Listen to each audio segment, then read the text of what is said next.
I'm Chelsea Spears with Farmers National Bank. And I'm Mark Munson, Chief Fiduciary Officer for Farmers Trust Company. And today we're going to talk about the anticipated tax sunset of the federal estate and gift tax exemptions amount in 2025. So Mark, that's a mouthful. For those who aren't familiar with this, walk us through what could happen.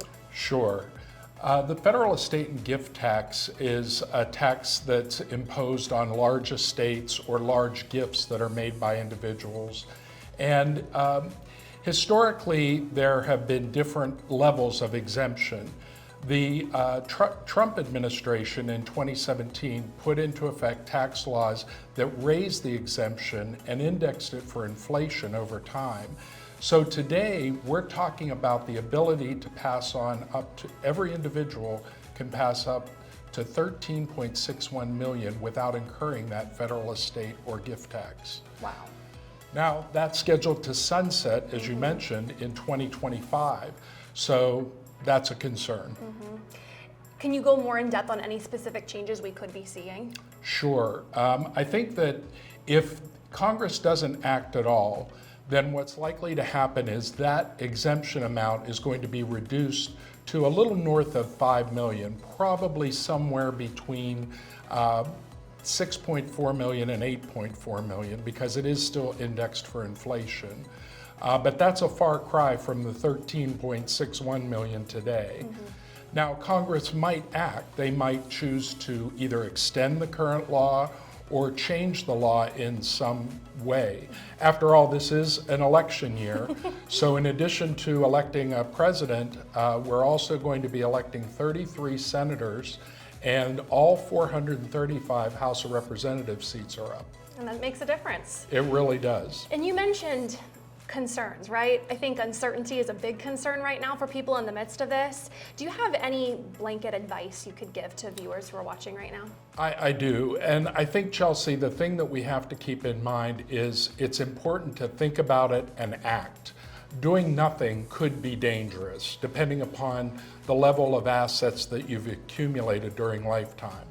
So I think we need a couple things. Number one, read about any articles or anything you're hearing or seeing about changes that might be occurring. That can be important. And I think that it's also going to be important to take into consideration what you as an individual might be able to do, what actions or what planning you might undertake that could avoid some tax consequences that you don't want to have. All right, Mark, any big changes you're seeing people making ahead of these potential tax changes? That's a great question, Chelsea. And I think we can see a lot of things that people can do that would help their situation. One might be to consider annual gifts. That amount is also indexed for inflation, and in 2024, every individual can give any number of other individuals up to $18,000 without incurring any federal estate and gift tax.